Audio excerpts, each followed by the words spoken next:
Or is it that way? Or is it something about this one? Something about the cross shape anyway. So, who cares? Just do this.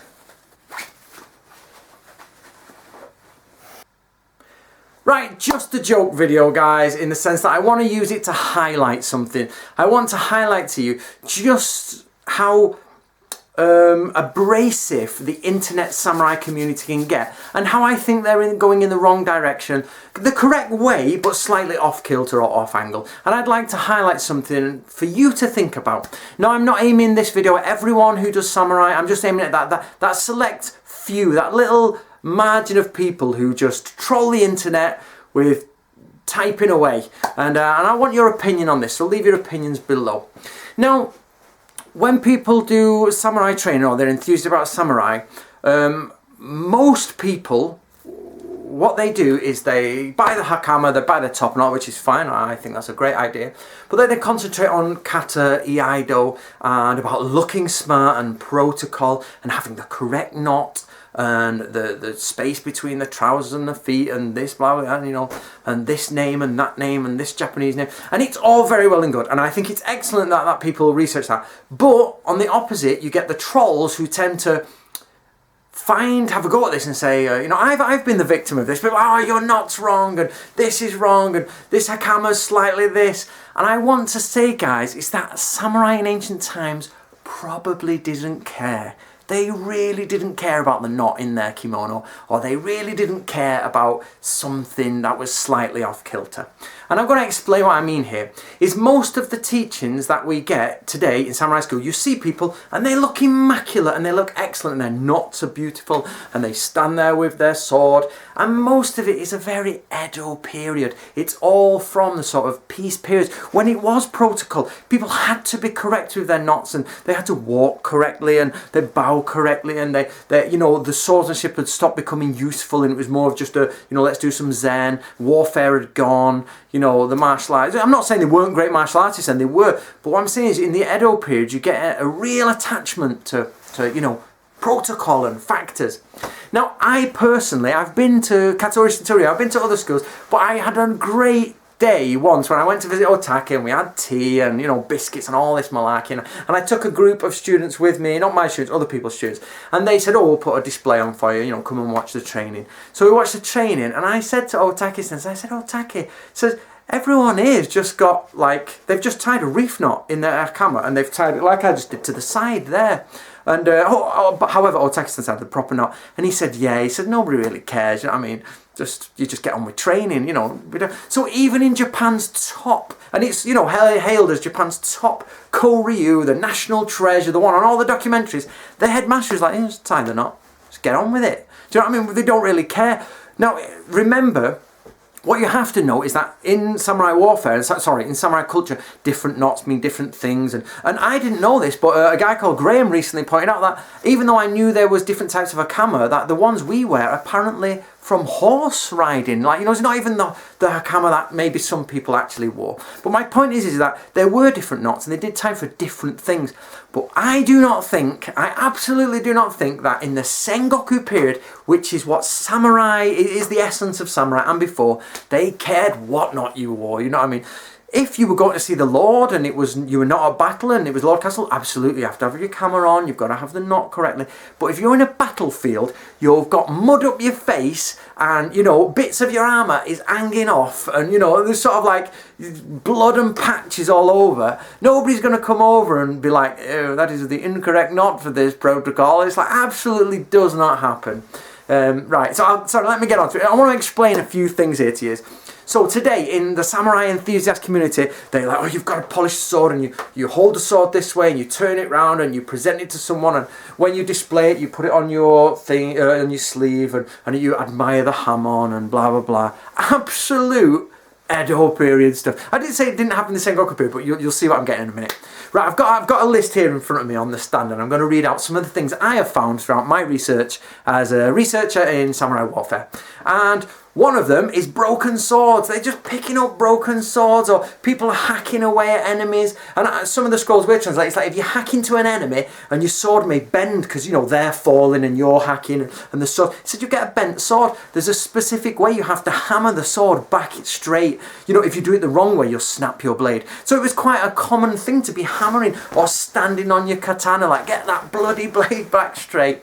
The only scabbards in the book I did, which was Samurai War Stories, which is available now, they're saying if you've broken and snapped your scabbard, then just pick one off a dead body. You don't even match your sword, just put it out and there's bits sticking out of the end. In the same book, the Samurai War Stories, they talk about the handle. I've seen so many people argue on the internet, this is this type of stitching, this is this type of knotting, this is and it's all very well and very good.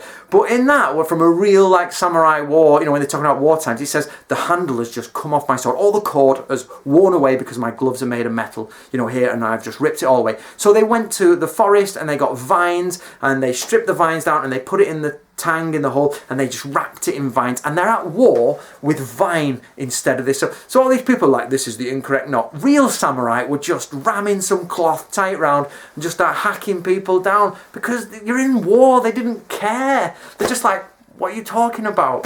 The other one is polished swords. This idea of course, I'm going to do two here, is chiburi. This, like, you know, we stand very erect and the blood splatters off. I personally think, and I've not researched this in full, so this is not my final answer, but I think chiburi is more of an Edo period made up thing, or at least, you know, it wasn't what it's meant to be. And I know that is debated, not just by me, by lots of people. But in the samurai manuals we have read, translated and published, you actually find what they get the blood off with. They never mention, or in the scrolls I have done, they have never mentioned flicking the blood off. You actually use horse shit. You will pick up horse shit and you will rub your blade with it. Or there's one you carry which is called quick cleaning, quick sharpening, which is like an animal skin with a certain type of stone crushed up and glued in and made flexible. And what you do is you carry that around you, and when you've cut someone's head off and there's blood splaying everywhere, you will get this, and it's got stone on it, and you do this and it sharpens and cleans it at the same time. This idea of a samurai with a polished sword, I think, is not correct. You would not have all the ham on there, not very shiny. That's more of an Edo period thing. They're scrape, and it talks about it's better to have scratches down your sword. We have manuals, and I can back all this up, chaps, and you will in the next few years get all this backed up. They scratch down you know, the sword, so it's not shiny and all this malarkey. Of course, the bent swords, I've seen, if you read the Taiheki and stuff like that, people are bending the swords back, and they've got heads on swords, and heads on spears, like, I've just killed this man, I've snapped his bones, my sword's chipped, I've rammed the end of the sword up his, you know, spinal back column, and it's on my spear, on my sword, yay! And, you know, it's just like, you're not correct, sir. You know, you'd get a right smack in the face. Of course, ninjas sometimes, when they were wanting to hide underwater, they just chop the end of the scabbard off. So this lovely sword that everyone's doing, they just like snap. A sword is a tool, you know, this idea of the sword is the soul of the samurai is a little bit, I think, cliche and a little bit it's a little bit incorrect. Personally, I think the primary weapon of a samurai is clearly the spear. Ichiban yari means the first kill on the field, which means first spear, you're the first spear. The sword, the way you should remember it is this: a spear is the samurai's primary weapon in war. A sword is something he should have on him at all times. He should never be without a sword, but he might be without his spear. That's how you should remember it. But the spear takes precedence over the sword, you know, in a lot of cases, until you get to the Edo period. Right, wait a minute, I've got my little list here. So, what I want to say is, if you're going for samurai warfare, I'm not saying it's incorrect. I want you to be clear here, 100% clear on my words. Of course, you should be able to tie the knots. I don't disagree with that. You should know the name for the knots, but you should also go a bit deeper. And maybe these knots were not tied when people are doing it in armour and, you know, they're going to war. Which knot do they have behind armour? Something I need to find out.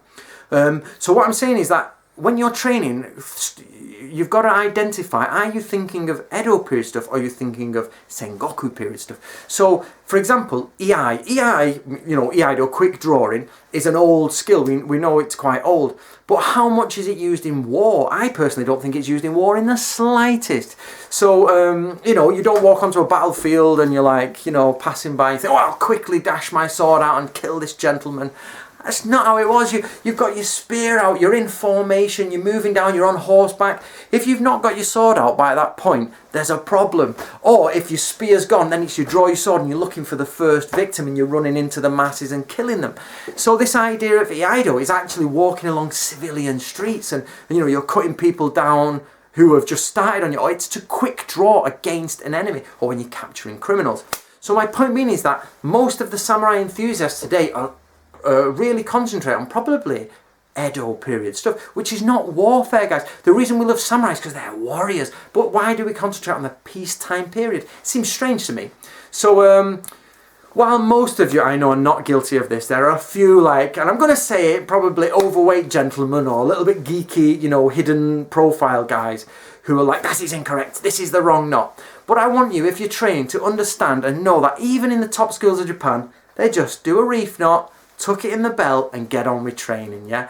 You should get on with training, you should get on with study. Those are the two things. And if you're going to deal with the internet, which I do a lot, just, be civil to each other and be nice. And just remember, if somebody's having a go at you, not just me, but anybody, I've seen them having a go at some of my friends as well and things like that. And it don't bother me. I'll just tie the knot and stick it in. I'm not into all this, Not really into this fatty detail stuff. I prefer just tie it, get it on. Crack on. I personally don't think that samurai were all that bothered about it, in the war, in the midst of battle, in the midst of campaign. There's much more to be worried about. So I want to give you, maybe that's a little bit abstract because it's not from our culture, it's not from time, so I'm going to give you an example. In, say, the Royal Marines, British Royal Marines, there's a specific way that you have to tie your boots and lace your boots, sort of outside in, blah, blah, and one up the centre, and that's so you can cut them all off at once and things like that. And if you're in peacetime period, you're at a base, you're at a barracks, and you're in the Royal Marines or the Royal Navy or whatever, and your boots are laced wrong, you will get the biggest rollicking of your life. Like, what are you doing? They'll rip your boots off and all that. So think of that the same as samurai. If it's peace period and he goes to the senior with the wrong knot or whatever, or he's not, formal enough, he will get rollicked for it, correct? He will get absolutely told off. But let's go back to the Royal Marine, yeah? Royal Marine is out in Afghanistan, Iraq, wherever. He's in the desert or, the Special Force or whatever. They've gone behind enemy lines, they're shooting everyone, they've cut a few throats and, they're killing the locals. Let's hope they're not killing they're actually killing local soldiers and all that malarkey. And, that's what's happening out there at the minute in different places. Imagine that guy. Boots have been, there's a bomb gone off, bits of his boots have gone places, he's survived, but shrapnel or whatever, his boots have come off and he's just nicked some local boots, or boots been on fire and the shoelaces broke up, and he just quickly stitches it up and puts it together. And he's dragging the wounded back, he's got his mate on his shoulder and he's carrying out, people are doing suppressive fire, and then somebody goes, wait, whoa, your shoelace, mate, is totally wrong for the division you're in. I'd like to put bang, it would, that's the same as what would happen with samurai. Guy's got a head on this shoulder, he's got a head, his camera half hanging off, or his arm is half hanging off, and people are like, excuse me, would you tie your thing here, your knot? And it's like, oh no. So for the trolls, guys, if you're the trolls listening to this, just calm down on that, actually study warfare. But if you're just one of the genuine enthusiasts, don't worry about that lot. And the main point of this is, don't worry about trolls anyway, they're fine, they're always going to be there. But my advice to you, and people have asked me about this, is don't worry too much about the details. If you can, study it, and of course learn it. Of course learn everything you can. But don't go and learn. This in Japanese culture, this is called honmatsu. The hon means the central, and matsu means the periphery. The correct knot or the correct pleat or the correct this is very much matsu. It's very much totally on the periphery. It's important, but not core and not central. What you need to deal with, especially students, this is Natori Ryu, right? This is the school I am resurrecting. What you need to do, especially Natori Ryu students, is go for the hon. What are the principles? What are the details? What are the principles? What are the core things? And keep the details to one side. Learn them, of course, but don't give them importance as much, beyond what they need. Right, that's that, guys. My name is Antony Cummins. Follow me on Facebook. I'm also an author, and we produce historical samurai manuals, and we also produce historical ninja manuals. I'm going to put all the links below, so if you're new to my channel, if you're new to what I do, go below, check it out. You'll find it all there. For the rest of you Natori students themselves, Don't worry about it, just crack on, get on with training, get on with study. Remember in Nato study and train are the same. Enjoy. Right, I'll see you all later guys, and get practicing with those knots and cutting of heads.